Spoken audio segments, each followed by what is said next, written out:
안녕하세요. 역사인물을 프로파일하는 혜진쌤입니다. 자, 오늘은 최치원이라고 하는 인물에 대한 프로파일을 보고 드리겠습니다. 여러분, 지금부터 함께 이 인물의 수사에 집중해 주세요. 자, 이 최치원이라고 하는 인물을 우리 모두 아시나요? 이 최치원이라고 하는 사람에 대해서 좀 간략하게 먼저 설명을 하자면, 이 사람은 굉장히 똑똑한 사람이었는데요. 당시 신라에 골품제라고 하는 이제 신분제도가 존재해가지고 이 신분의 한계를 맞닥뜨리게 되면서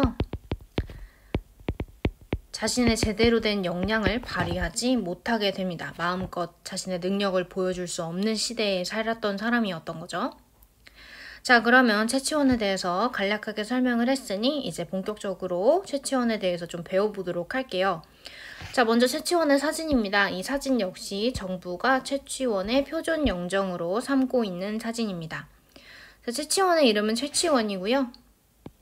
시대는 남북국 시대 사람입니다. 남북국 시대라고 하면 발해와 고구려 백제 신라를 모두 통일한 통일신라가 공존하던 시기였다라는 것을 알고 넘어가시면 되겠습니다. 자, 최치원의 출생은 857년, 즉 헌원왕 1년에 출생을 했고요. 사망년월일은 전해지지 않습니다. 자, 최치원의 교육 및 경력 사항은 남북국 시대 신라의 학자이자 관료고요. 육두품 출신입니다. 육두품 출신이 뭔지 밑에서 한 번 더 배워보도록 할게요. 자, 최치원의 업적과 역량에 대해서 크게 세 가지로 나눠서 살펴볼 수 있는데요. 첫 번째, 당나라 활동. 두 번째, 사회개혁, 세 번째, 사상의 융합입니다. 자, 첫 번째 당나라 활동에 골품제의 한계라고 적혀 있죠. 이 골품제라고 함은 신라의 신분제도인데요. 세력 그리고 등급을 이제 사람에 따라 다르게 정하는 것을 골품제라고 해요. 최치원은 이 중에서 좀 차별을 받았던 육두품 출신인데요. 우리 앞에서 이 육두품 출신 배웠죠. 자, 골품제는 성골, 진골, 두품 뭐 이렇게 나뉘어져 있었는데 육두품은 두품 중에서는 가장 높은 계급이었어요. 등급이었으나 어느 정도 좀 한계가 존재했죠. 자, 그래서 신라에서는 내 기량, 내 역량, 내 능력을 마음껏 펼치지 못하겠구나 라고 느껴서 12살의 나이에 당나라로 유학을 가게 됩니다. 당시 최치원의 아버지가 너 10년 안에 진사 급제 못하면 넌 내 아들 아니다 라고 말씀을 하셨다고 해요. 이 내용은 최치원의 가장 대표적인 저서인 개원필경의 서문에서 살펴볼 수 있었습니다. 자, 두 번째, 빈공과에 합격합니다. 자, 최치원이 12살의 나이에 당나라로 유학을 갔다고 했죠. 그래서 빈공과에 합격을 한 거예요. 이 빈공과는 당나라에서 시행하는 외국인 대상 시험인데요. 이 빈공과에 합격을 하면 정말 엘리트 코스였어요. 정말 합격만 하면 뭐 내 관직, 내 명예는 다 보장되어 줄 수 있는 그런 시험이었던 거죠. 이 빈공과에 합격을 해서 실제 당나라의 관직을 얻게 돼서 당나라에서 일을 하게 되기도 합니다. 자, 최치원이 당나라로 유학을 오고 빈공과에 합격해서 당나라의 관직을 얻게 되면서 당나라 안에서 쓰게 된 저서가 하나 있는데요. 바로 개원필경집이라고 하는 저서입니다. 이 개원필경집 안에는요, 토왕격서문이라고 하는 정말 유명한 글이 하나 있는데요. 우리는 이걸 격황소서라고도 말하기도 해요. 이 토왕격서문이라고 하는 것은 당시 당나라의 소금장수인 황소라는 사람이 스스로를 황제라고 칭한 이제 황소의 난을 일으키게 됩니다. 자, 근데 최치원이 토황격서문이라고 하는 글을 황소한테 전달을 했고 그 글을 읽은 황소가 너무 무섭고 너무 놀래서 꼬꾸라져서 굴러 떨어졌다라고 하는 설화가 전해져요. 그래서 이제 당나라 사람들은 황소의 난을 격퇴한 것은 그 무엇도 아닌 최치원의 글이다라고 평을 했다고도 합니다. 자, 그렇다면 이 토황격서문의 내용이 도대체 어떤 건지 궁금해 하시는 분들 있으실 거라고 생각하는데 우리 이 관련된 사료는 우리 뒤에서 한번 또 살펴볼 예정이니까 끝까지 시청해 주시면 감사하겠습니다. 자, 그 다음에 두 번째, 사회개혁입니다. 이제 당나라에서 유학을 했으나 본국은 신라잖아요. 신라에 대한 그리움도 있고 뭐 고향에 대한 그리움, 부모님들도 다 거기 계시니까 신라에 대한 그리움으로 다시 고향으로 귀국을 하게 됩니다. 자, 귀국을 해서 최치원이 한 일이 시무 10여 조를 진상했다라는 것인데요. 진성여왕대에 이 시무 10여 조는 말 그대로 그냥 사회개혁안이에요.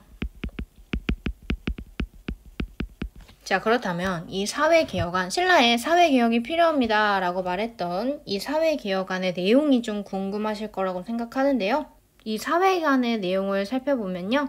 첫 번째, 국학을 통한 유학교육을 강화해야 합니다. 두 번째, 도당 유학생 파견과 그 활용 방안을 모색해야 합니다. 세 번째, 문안기구의 확장과 문안관의 관직 서열 상승격을 도모해야 합니다. 그 다음에 네 번째, 유학적 소양을 기준으로 한 관료 임용과 승진 방안을 구축해야 합니다. 뭐 이런 내용이었어요. 자, 이런 내용에 있어서 중앙 귀족들이 굉장한 반대를 했다라고 합니다. 자, 그 다음에 세 번째 사상의 융합입니다. 바로 유교, 불교, 도교, 삼교를 융합했다라는 내용인데요. 이 유교의 사상을 이용해서는 왕권 강화를 도모하고자 했고요. 불교의 화엄 사상, 즉 모든 사물은 연결돼 있고 서로가 원인이 되는 것이다 라고 이제 나라를 보호해야 한다라고 하는 호국을 강조했고, 도교의 상선, 하늘에 올라가서 신선이 된다라고 하는 이 상선을 이용해서 왕실을 묘사했다라고 합니다. 즉 이 유교, 불교, 도교 안에 그 이념을 이용해서 어떤 왕권 강화 그리고 나라의 보호, 왕실의 신성함을 강조하려고 했던 것이죠. 자, 우리 이제 관련 문화유산 한번 살펴볼게요. 이 첫 번째 사진은요, 개원필경집의 사진이에요. 우리 아까 토왕격소문을 담아냈다라고 하는 이 개원필경집의 사진 중 하나이고요. 그 다음에 이 두 번째 사진은요, 풀네임이 존재해요. 이 풀네임을 좀 적어드리자면 하동, 쌍계사, 진감, 선사, 대공탑비 라고 하는 비석인데요. 이게 왜 최치원이랑 관련이 있느냐? 최치원이 적은 유일한 비문입니다.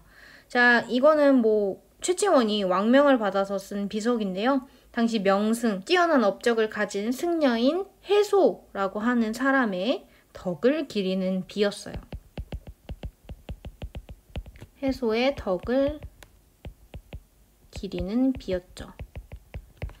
이 내용을 조금 더 이렇게 딥하게 한번 살펴보면 최치원의 실제 글씨가 적혀 있다라고 전해집니다.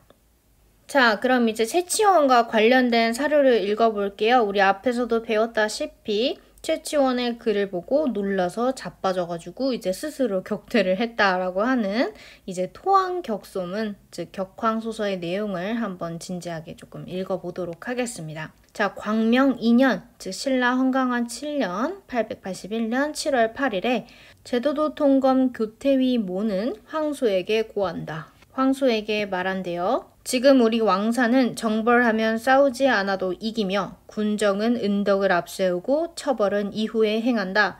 장차 상경을 회복하는 때에 큰 신의를 펼치려 하니 공경하게 타이르는 말을 받들어서 간사한 꾀를 거두어라. 너의 그 간사한 꾀를 거두어. 어차피 우리 왕실이 이겨 라는 얘기를 하는 것이죠.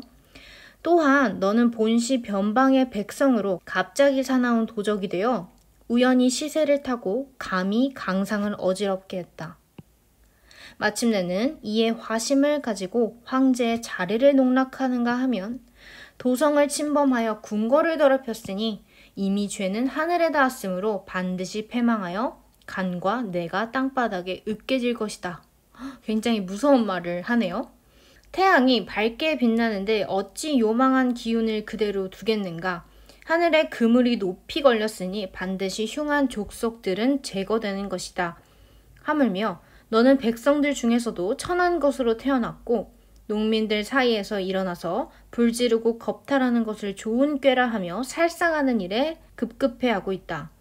너에게는 헤아릴 수 없는 큰 죄만 있고 속죄될 조그마한 선함은 없으니 천하 모든 사람들이 모두 너를 죽이려고 생각할 뿐만 아니라 아마도 땅속 귀신 또한 가만히 베어 죽이려고 이미 의논할 것이다.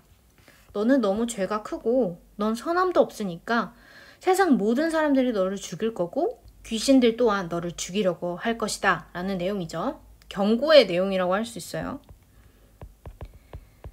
자, 비록 잠시 목숨이 붙어 있으나 조만간 혼이 달아나고 넋을 빼앗기게 될 것이다. 무릇 사람의 일이란 것은 스스로 깨닫는 것이 제일이다. 내가 헛말을 하는 것이 아니니 너는 모름지기 살펴 들어라. 이미 너의 난에도 우리 왕실은 이길 거니까 너의 간사한 꾀를 거두어라. 너는 강상을 감히 어지럽게 했고 황제의 자리를 탐내서 궁궐을 더럽혔으니 너는 반드시 망할 것이고 너의 그 간사한 꾀와 큰 죄와 선함의 무지는 천하 사람들이 너를 미워하고 귀신들 역시 너를 미워하고 죽이려고 할 것이다. 내가 지금 쓸데없는 말을 하는 것이 아니니 너는 잘 살펴들어야 될 것이다 라고 이제 경고를 하는 메시지인 것이죠. 자, 우리는 이제 최치원의 가장 대표적인 격황소서의 글까지 읽어볼 수 있었고 최치원이 어떤 시대에 살고 있었고 그 시대의 한계 때문에 어떠한 선택을 했으며 또 어떠한 업적을 쌓았는지 신라에 돌아와서는 어떠한 업적을 또 기리고자 했는지 등을 배워볼 수 있었습니다. 자, 지금까지 최치원의 프로파일 보고였습니다. 이제 그 누구보다도 최치원을 잘 설명하실 수 있을 거라 생각합니다. 여러분 고생 많으셨습니다. 저는 다음에 또 다른 프로파일 보고로 찾아오겠습니다.